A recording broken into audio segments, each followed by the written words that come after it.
അള്ളാഹുവിൻ്റെ മനോഹരമായ ഇസ്മുകളിൽപ്പെട്ട ഒരു ഇസ്മാണ് വക്കീല് എന്നത്. ഭരമേൽപ്പിക്കപ്പെടുന്നവൻ എന്നിതിന് അർത്ഥം പറയാം.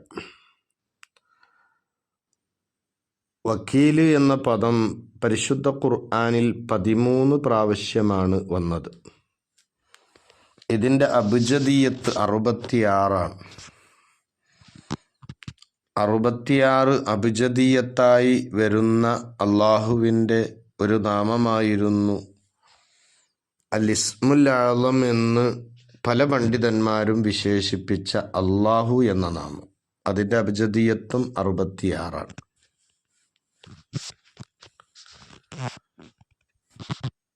അൽ മുത്തക്കഫിലു ബി മസാലിഹി ഇബാദിഹി, അടിമകളുടെ സർവ നന്മകളെ കൊണ്ടും കഫീലായവൻ, ഏറ്റെടുത്തവൻ, എല്ലാ കാര്യങ്ങളിലും അടിമകൾക്ക് മതിയായവൻ, അടിമകൾക്ക് ആവശ്യമായ റിസ്ക് ഏറ്റെടുത്തവൻ, സൃഷ്ടികൾക്ക് നന്മയുണ്ടാക്കുന്ന കാര്യങ്ങളുടെ മേലിൽ നിലകൊള്ളുന്നവൻ, സൃഷ്ടികളെ സംരക്ഷിക്കുകയും അവരുടെ കാര്യങ്ങൾ ഏൽക്കുകയും ചെയ്തവൻ, ഓരോ വസ്തുക്കളുടെ മേലിലും ഏൽപ്പിക്കപ്പെട്ടവൻ, ആ വസ്തുക്കളെ ഇവിടെ ഏതെല്ലാം നിലക്ക് നിലനിർത്തണമെന്ന് ഏൽപ്പിക്കപ്പെട്ടവൻ. ഈ രൂപത്തിൽ ധാരാളം വിശദീകരണങ്ങൾ വക്കീല് എന്ന ഇസ്മിന് പണ്ഡിതന്മാർ പറഞ്ഞിട്ടുണ്ട്. അള്ളാഹുവിനെക്കുറിച്ച് അള്ളാഹുവാണ് യഥാർത്ഥ വക്കീല് എന്ന ഒരു ബോധത്തിലേക്കൊരു മനുഷ്യൻ എത്തിക്കഴിഞ്ഞാൽ അവൻ്റെ എല്ലാ കാര്യങ്ങളിലും അവൻ അള്ളാഹുവിനെ കൊണ്ട് മതിയാക്കുന്നു. അള്ളാഹുവിൻ്റെ മേലിൽ മാത്രം അവൻ ഊന്നൽ നൽകുന്നു. അള്ളാഹുവാണ് എൻ്റെ വക്കീല്, കാര്യങ്ങളൊക്കെ ഏറ്റെടുത്തവൻ, അള്ളാഹു അല്ലാത്തൊരു വക്കീല് എനിക്ക് ഇല്ല എന്ന നിരക്കുള്ള ഉറച്ച ഉന്നതമായ ചിന്താഗതിയിലേക്ക് അവൻ എത്താൻ കഴിയും. ഈ ഇസ്മുമായിട്ട് തഅല്ലുഖ് ഉണ്ടായാൽ, ബന്ധമുണ്ടായാൽ അവനിൽ പ്രകടമാകുന്ന ഒരു കാര്യം അള്ളാഹുവിൻ്റെ മേലിൽ എപ്പോഴും തവക്കുലാക്കിക്കൊണ്ടിരിക്കുക, ഭരമേൽപ്പിച്ചു കൊണ്ടിരിക്കുക എന്നതാണ്. ഈ ഇസ്മു കൊണ്ട് സ്വഭാവം ശ്രദ്ധിക്കൽ എങ്ങനെയാണ്?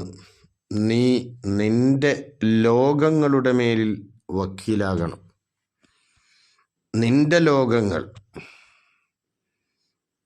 നിന്റെ വീട്ടിൽ നിന്നെ ആശ്രയിച്ച് ജീവിക്കുന്നവർ, നിന്നെ ആശ്രയിക്കുന്നില്ലെങ്കിലും നിന്റെ വീട്ടിൽ, നിന്റെ പരിസരങ്ങളിൽ, അയൽപക്കത്ത് എല്ലാം ജീവിക്കുന്ന ആളുകളുടെ മേലിൽ നീ വക്കീലാവുക. അവരുടെ കാര്യങ്ങളൊക്കെ നീ ഏറ്റെടുക്കുക. അവരുടെ ആഗ്രഹങ്ങൾ പൂർത്തീകരിച്ചു കൊടുക്കാൻ വേണ്ടി പരിശ്രമിക്കുന്ന, കഠിനാധ്വാനം ചെയ്യുന്ന ഒരു വക്കീലായി നീ മാറണം. ഈ നിലക്കാണ് ഈ ഇസ്മുമായിട്ട് സ്വഭാവം ശ്രദ്ധിക്കേണ്ടത്. നമുക്കെല്ലാവർക്കും അറിയുന്ന വളരെ മഹത്തായ ദിക്റാണ് ഹസ്ബുനല്ലാഹു വനിഅമൽ വക്കീൽ. ഒരു മനുഷ്യൻ്റെ പല വിഷമങ്ങളും ഇല്ലാതെയാക്കാൻ പവറും മഹത്വവുമുള്ള മഹത്തായൊരു ദിക്റാണ് ഈ ദിക്ർ. ഞങ്ങൾക്ക് അല്ലാഹു മതി. വനിഅമൽ വക്കീലു, എല്ലാ കാര്യങ്ങളും ഏൽപ്പിക്കാൻ വളരെ നല്ലവനാണ് അല്ലാഹു എന്നാണല്ലോ ആ ദിക്റിൻ്റെ അർത്ഥം. അത് ധാരാളമായിട്ട് ചൊല്ലുക. വക്കീൽ എന്ന ഇസ്മുമായിട്ട് ബന്ധമുള്ളവരിൽ കാണപ്പെടുന്നൊരു കാര്യമാണ് മേൽ പറയപ്പെട്ട ഹസ്ബുനല്ലാഹു നിഅമൽ വക്കീൽ എന്നതിനെ കൂടുതലായി ചൊല്ലുക. ഇനി വക്കാലത്ത് എന്നത് രണ്ട് രൂപത്തിൽ നമുക്കിവിടെ മനസ്സിലാക്കാം. അള്ളാഹു അവൻ്റെ അടിമയെ ഏൽപ്പിക്കുക. ഓരോ കാര്യങ്ങളും ചെയ്യാൻ റബ്ബ് അവൻ്റെ അടിമയെ ഏൽപ്പിക്കുക. ആ ഏൽപ്പന കൽപ്പനയാണ്, ഇബാദത്താണ്, നന്മയുമാണ്. എന്നാൽ ഒരു അടിമ അവൻ്റെ കാര്യങ്ങളൊക്കെ അവൻ്റെ റബ്ബിലേക്ക് ഏൽപ്പിക്കുക എന്ന് പറഞ്ഞാൽ തീർച്ചയായും ആ റബ്ബിൻ്റെ റുബൂബിയത്തിനെ അംഗീകരിക്കുകയും അവൻ്റെ റുബൂദിയത്ത് അടിമത്വത്തെ അവൻ അംഗീകരിച്ച് അതിനനുസരിച്ചുള്ള പ്രവർത്തനങ്ങൾ കൊണ്ടുവരികയും ചെയ്യുക എന്നാണ്.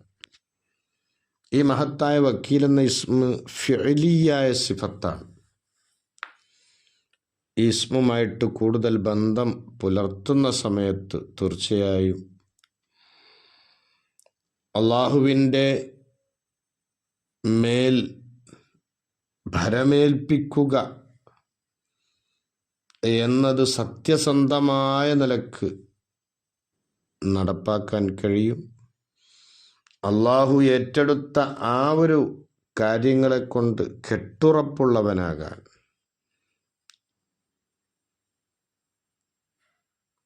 ഈ നിലക്കൊക്കെയുള്ള സ്വഭാവങ്ങൾ തീർച്ചയായും ഈ ഇസ്മുമായിട്ട് കൂടുതൽ ബന്ധം പുലർത്തുമ്പോൾ ഉണ്ടാകും. ഈ ഇസ്മിൻ്റെ പ്രത്യേകതകളായി മഹത്തുക്കൾ പഠിപ്പിക്കുന്നു. വലിയതായിരിക്കുന്ന മുസീബത്തുകൾ ഇല്ലാതെയാകും, പ്രകൃതി ദുരന്തങ്ങൾ നീങ്ങാൻ, ഖൈറിൻ്റെയും റിസ്ഖിൻ്റെയും വാതിലുകൾ തുറക്കാൻ, വിചാരിക്കാത്ത നിലക്ക് റബ്ബിൻ്റെ റിസ്ഖ് ലഭിക്കാൻ, ഇടിമിന്നൽ പോലെയുള്ള ഭയം ഇല്ലാതെയാകാൻ,